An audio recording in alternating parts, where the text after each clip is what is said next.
when I was young, I'm not a kid anymore. But some days I sit and wish I was a kid again. Back in the days when I was young, I'm not a kid anymore. But some days I sit and wish I was young, I'm not a kid anymore. But some days I sit and wish I was a kid again. Back in the days when I was young, I'm not a kid anymore. But some days I sit and wish I was, I'm not a kid anymore. But some days I sit and wish I was a kid again. Back in the days when I was young, I'm not a kid anymore. But some days I sit and wish I was young, I'm not a kid anymore. But some days I sit. So your kids are about to transition into college, and you thinking about, boy, am I letting them out as sheep among the wolves?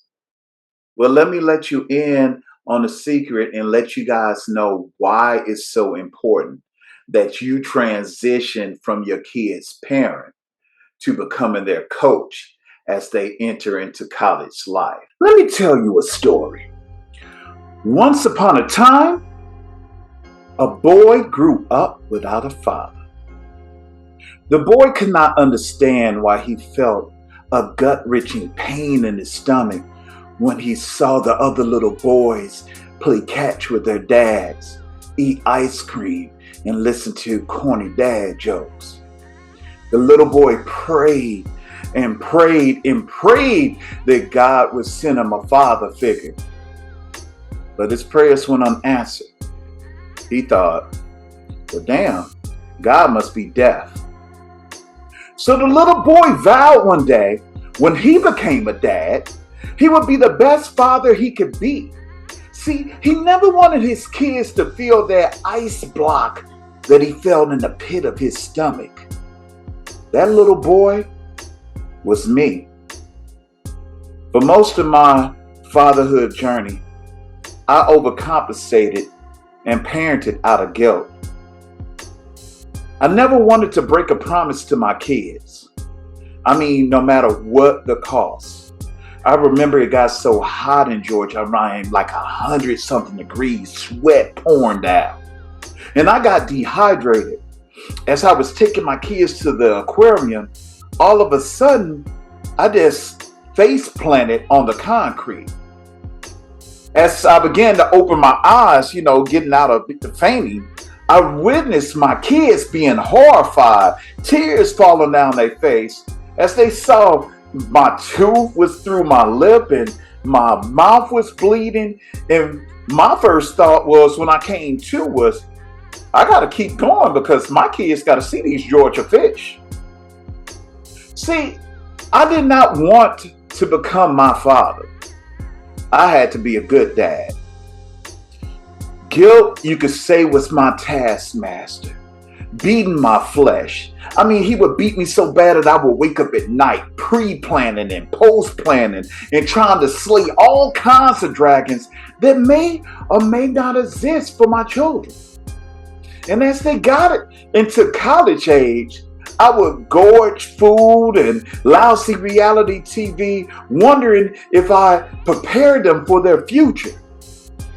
So y'all could understand that the end to this story was I had a complete nervous breakdown. That's when I knew I had to change.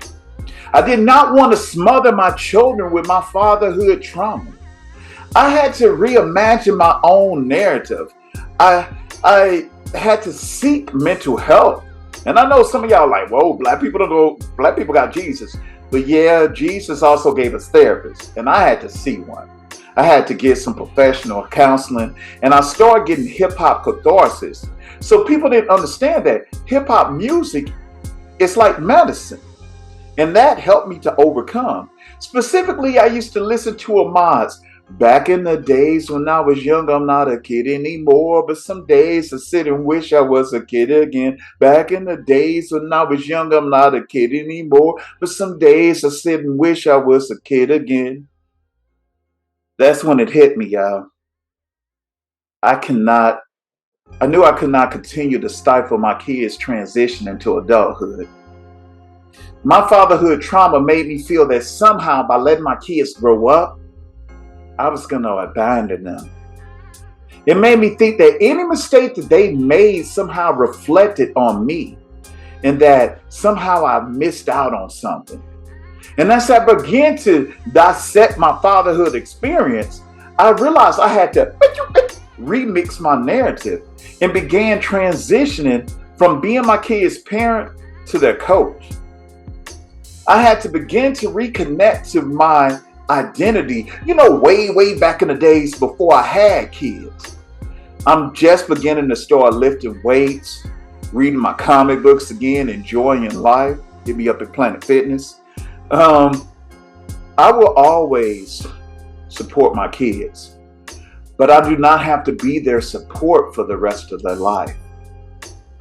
I realize I want to guide my kids when necessary, but it's more important for me to develop a mature relationship with them.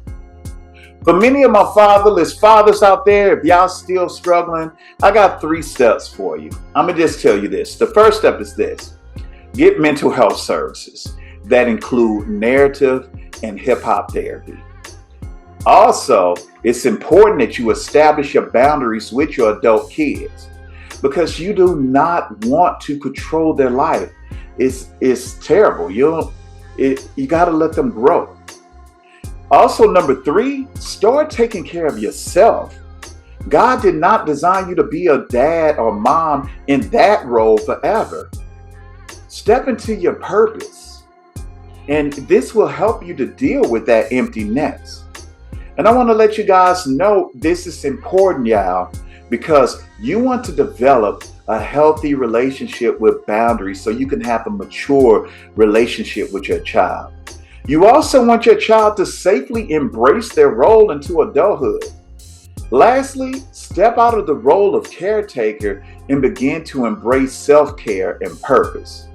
If you need more help or would like to holler at your boy for any more tips, feel free to DM me. Let's chop it up. It's the Dad Cypher, ex-Lois Professor.